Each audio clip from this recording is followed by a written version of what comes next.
pagi. Assalamualaikum warahmatullahi wabarakatuh. Apa kabar semuanya? Sehat selalu?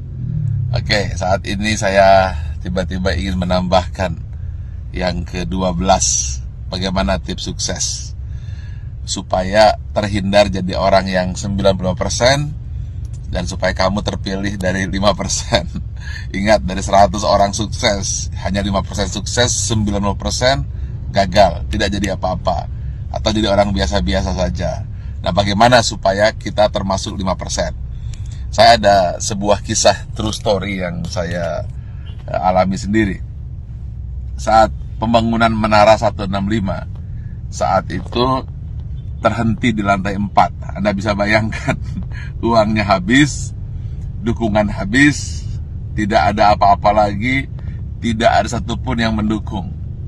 Saat itu orang-orang sudah mengatakan, lihat, Ari Ginanjar gila, Ari Ginanjar tidak akan berhasil. Kemudian mulai orang-orang menasehati saya. Sudah saya bilang, dulu harusnya kamu jangan buat itu, sekarang lihat. Dan kemudian teman-teman saya menjauh. Jangan dengan teman, bayangan pun lari untuk menjauh. Karena kalau dekat dengan saya akan sharing dan saya akan minta bantuan. Sehingga banyak sekali alumni SQ yang ketakutan dan pergi menjauh dan tidak mau membantu saat itu. Lalu tiba-tiba bapak saya bilang, dia manggil saya A, coba sekarang lakukan ini. Apa itu? Saya tanya.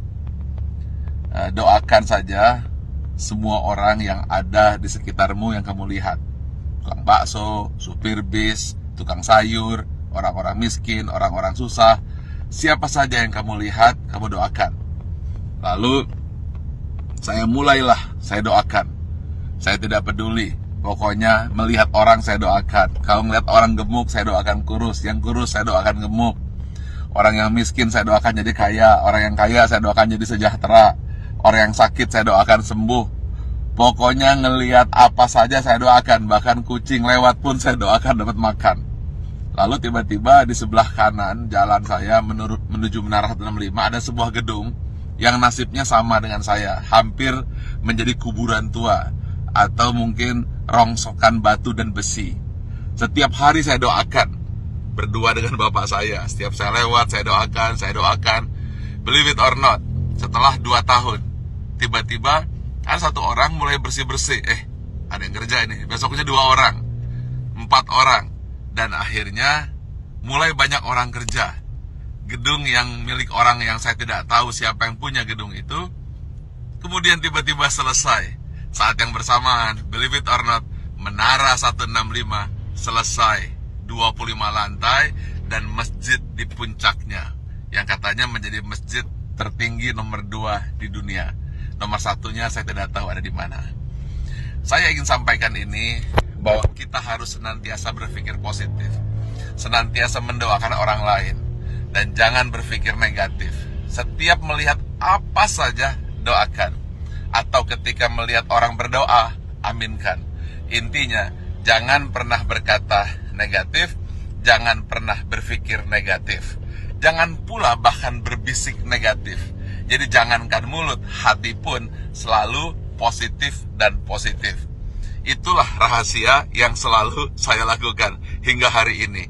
Dan believe it or not, semua kebaikan-kebaikan yang datang, keburukan-keburukan, alhamdulillah terhindar. Ya tentu saja ada sedikit-sedikit, tapi tidak mampu merusak hati kita. Jadi senantiasalah berpikir baik, kemudian berhati baik, berbicara baik, hasilnya akan baik, yang datang akan baik. Tapi kalau hati buruk, kemudian pikiran buruk, bicara buruk, tindakan buruk, yang buruk akan datang padamu. Tetapi kalau hatinya senantiasa baik, penuh rasa syukur, pikirannya pun baik, mulutnya berkata baik, kemudian tindakannya baik, hasilnya akan baik. Semua akan datang padamu. Ingat satu hal kunci, apabila kamu tahu kekuatan pikiran, maka kamu tidak akan pernah berani untuk berpikiran negatif. Kalau kamu tahu hebatnya pikiran kata, maka yang ada di pikiran, di hati dan tindakan hanyalah kebaikan-kebaikan. Karena semua yang datang adalah hasil pikiranmu. Kalau kita fokus kepada diri sendiri dan kemudian berpikir tentang kebaikan diri sendiri, maka dia akan memberikan kebaikan kepada orang lain. Dan itu semua dimulai dari hati, pikiran, tindakan, dan hasilnya datang kepada Anda. Tetapi kalau kita berpikir negatif, kemudian pikiran negatif, hati negatif, kata-kata negatif, yang buruk pun akan datang. Karena itu, upayakanlah senantiasa berhati baik, berpikir baik, tindakan baik, maka semua yang baik akan datang padamu. Terima kasih. Assalamualaikum warahmatullahi wabarakatuh.